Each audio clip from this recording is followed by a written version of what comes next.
Shalom, senang bertemu kembali dalam GKK Menyapa. Saya mengajak kita berdoa sebelum merenungkan firman Tuhan. Bapa yang baik, terima kasih untuk sepanjang malam boleh kami lewati.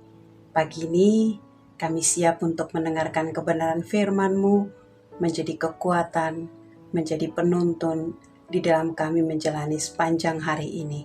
Di dalam nama Tuhan Yesus kami berdoa. Amin. Firman Tuhan hari ini terambil dari 2 Samuel 7 ayat 1 sampai 17, tapi saya hanya membaca ayat 1 sampai ayat 5. Demikian firman Tuhan. Ketika raja telah menetap di rumahnya dan Tuhan telah mengerniakan keamanan kepadanya terhadap semua musuhnya di sekeliling, berkatalah raja kepada Nabi Natan, "Lihatlah, aku ini diam dalam rumah dari kayu aras, padahal tabut Allah diam di bawah tenda." Lalu berkatalah Natan kepada raja, "Baiklah, lakukanlah segala sesuatu yang dikandung hatimu, sebab Tuhan menyertai engkau." Tetapi pada malam itu juga datanglah firman Tuhan kepada Natan demikian, "Pergilah, katakanlah kepada hambaku Daud, beginilah firman Tuhan, masakan engkau yang mendirikan rumah bagiku untuk kudiami?" Di masa Advent ini saya mau mengingatkan kita bahwa Tuhan setia menepati janjinya. Dalam Samuel yang kita baca ini, betapa luar biasa Daud punya hati ketika dia mencapai pada puncaknya. Dia tidak mau hanya dia yang punya tempat dari kayu aras, tetapi Tuhan di tenda. Tetapi keinginannya itu ketika dia sampaikan, Tuhan berbicara melalui Nabi Natan, bahwa bukan dia, tetapi keturunanlah yang akan mendirikan bait Allah. Hal apa yang kita pelajari dari nas yang kita baca ini? Yang pertama, keinginan baik manusia tidak selalu itu menjadi rencana Tuhan. Sama seperti Raja Daud, dia punya kerinduan untuk membangun rumah Tuhan, tetapi Tuhan berkata, bukan dia, tetapi keturunannya. Kadang kita punya rencana yang baik, niat yang baik, tapi Tuhan bisa berkata, tunggu, atau bukan itu.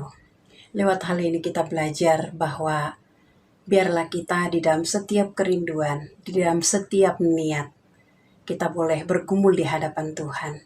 Apakah ini yang Tuhan kehendaki? Karena yang pasti kehendak Tuhan itulah yang terbaik. Karena kita bisa saja salah di dalam mengambil keputusan. Poin yang kedua, Tuhan menghargai proses. Tuhan tidak pernah lupa dari mana kita awalnya. Sama seperti Daud diingatkan Tuhan bahwa Tuhan memanggil dia dari padang menggembalakan kambing domba. Artinya apa? Tuhan menghargai proses yang kita lakukan. Tidak ada yang sia-sia ketika dilakukan di dalam takut akan Tuhan. Tuhan ada dan memelihara kita di dalam setiap proses yang kita lakukan. Saya nggak tahu saat ini apakah Anda dalam bergumul, tapi ingatlah Tuhan hadir di dalam hidupmu. Poin ketiga, rencana Tuhan lebih besar di dalam hidup kita.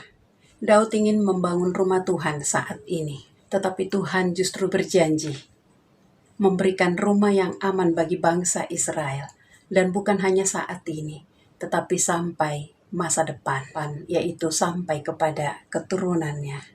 Bahkan sampai hadirnya Mesias digenapi dan kita bisa rasakan, yaitu kehadiran Kristus yang akan kita rayakan nanti dalam perayaan Natal. Menguatkan kita. Terkadang saat ini kita merasa sepertinya gelap di tengah-tengah banyak bencana di bangsa kita maupun di dunia ini. Tapi satu hal yang dan banyak orang yang meramal akan terjadi ini dan itu. Tapi hari ini kita belajar bahwa janji penyertaan Tuhan, pemeliharaan Tuhan sempurna dalam hidup kita. Mungkin badai bisa terjadi, tetapi di dalam badai itu Tuhan hadir untuk kita boleh makin mengalami kuasanya. Poin 4, kasih setia Tuhan tidak akan hilang. Tuhan menegaskan bahwa kasih setia Tuhan tidak akan diambil dari Daud sampai kepada keturunannya. Bahkan di dalam keberdosaan, di dalam kejatuhan, dikatakan Tuhan memang akan mendidik. Tetapi di sana pun ada pemeliharaan dan pertolongannya. Begitu juga dalam kehidupan. Kasih Tuhan itu kekal, tidak berubah oleh siapa kita. Bahkan di saat kita jatuh, Dia akan menuntun kita, mendidik kita, sehingga kita kembali menjadi umat yang mempermuliakannya. Jemaat yang dikasihi Tuhan, jika Tuhan setia kepada janjinya kepada Daud, dan itu kita bisa saksikan lewat kita membaca firman Tuhan, Ia juga yang akan menepati janjinya di dalam setiap hidup kita, pribadi lepas pribadi.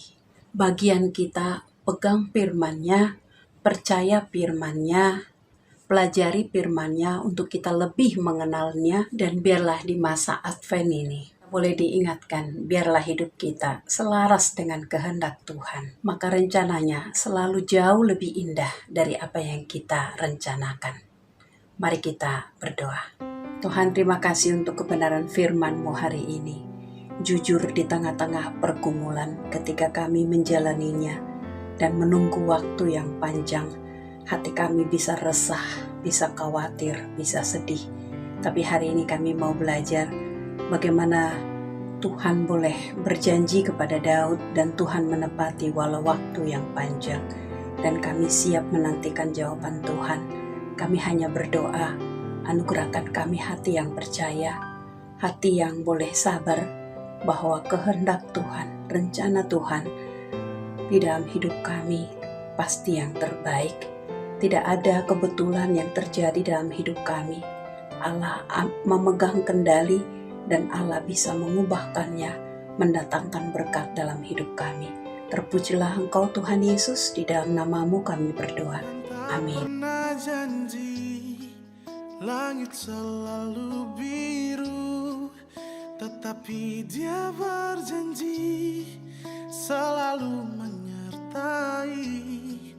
Tuhan tak pernah janji jalan selalu rata, tetapi Dia berjanji berikan kekuatan.